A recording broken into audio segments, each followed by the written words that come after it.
Chapter 6. 148. With Good Intentions. A few minutes later, Sonny was staring at a table full of all kinds of delicious food.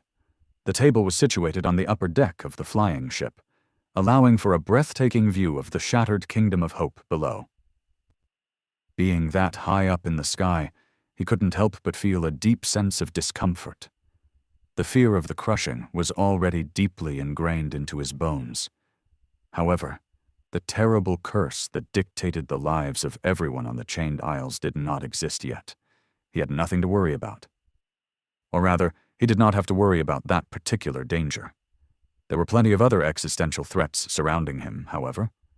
The food had been served by obedient wooden dolls wearing tasteful silk liveries. Sonny was pretty sure that each of the animated mannequins had been a living creature once, their souls torn from their bodies and placed into the dolls by the person sitting across from him. Taking a sip of a cooled wine, the person in question smiled brilliantly and gestured at the food. "Come, Sunless, enjoy." Sonny hesitated for a bit, then reached out to put a few portions of several mouth-watering dishes onto his plate. He was careful not to touch the emerald amulet that lay in front of him, knowing that doing so would reveal all his thoughts to the damned sorcerer. That thing was maybe the greatest danger he faced. While the ability to communicate with people was something he had been thinking about from the first day of entering the nightmare, sharing his every thought was not something Sonny was ready to deal with yet. His flaw had been constraining what he was able to say for a long time now, so his mind was a kind of safe haven for Sonny. For that reason, he had developed a tendency to run wild with his thoughts. Revealing them all to a mad sorcerer was not a very great idea. Noctis watched him eat with a carefree smile, then said in a friendly tone, "By the way, great job killing that nasty horse. What a feat! What a gallant deed! Truly, vanquishing it was an exploit worthy of being sung about. But Sunless—" The sorcerer hesitated for a moment, then leaned forward and asked with a bit of exasperated desperation in his voice, "Please tell me why, for the love of the gods, did you kill the horse?" Sonny, who was taking a sip of cold water, spat it all out. Coughing, he stared at Noctis with murderous fury burning in his bestial black eyes, then ground his fangs and put his palm on the emerald amulet. "What the hell do you mean, why did I kill the horse? You were the one who sent me into his damned lair? The horse was this close to becoming the end of me. What else was I supposed to do?" Then, he clenched his 4 fists and growled, "The nerve of this bastard!"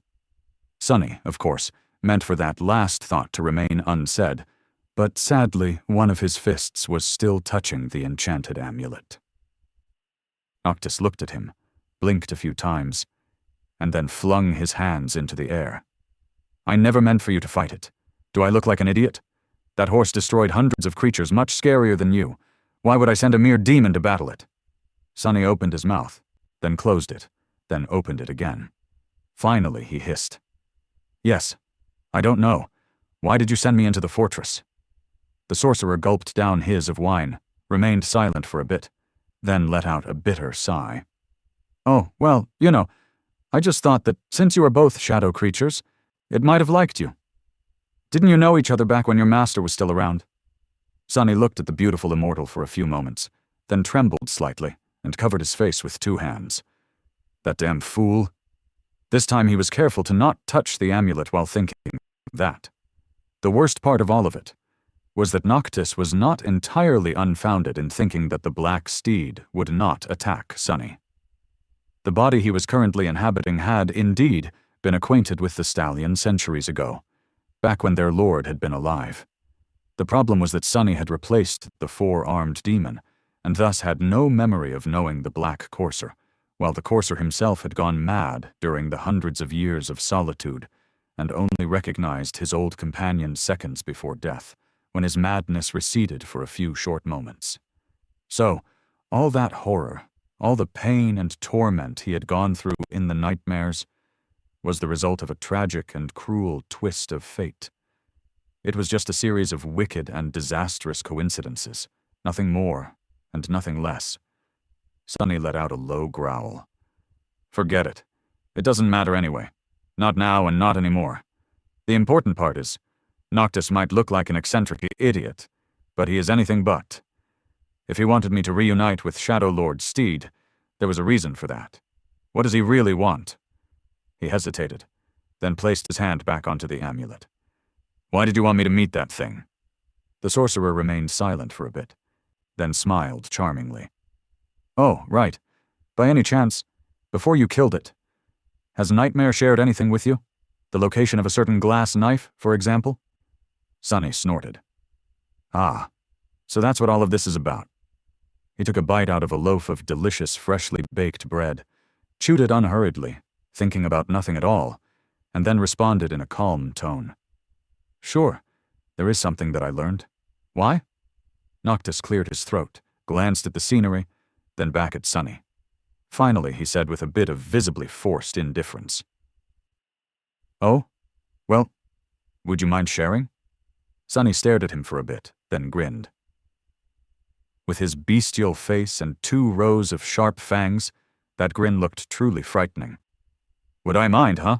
That depends. Why do you want that knife? Noctis smiled with his usual carefree attitude, then waved his hand dismissively. Ah, it's nothing much. A small thing, really. You see, I just want to gather the knives, start a war against both the Ivory City and the Red Colosseum, kill all of the Chain Lords, defy the Lord of Light, break the will of gods, and release the Demon of Desire out of her prison. And then maybe have a cup of tea?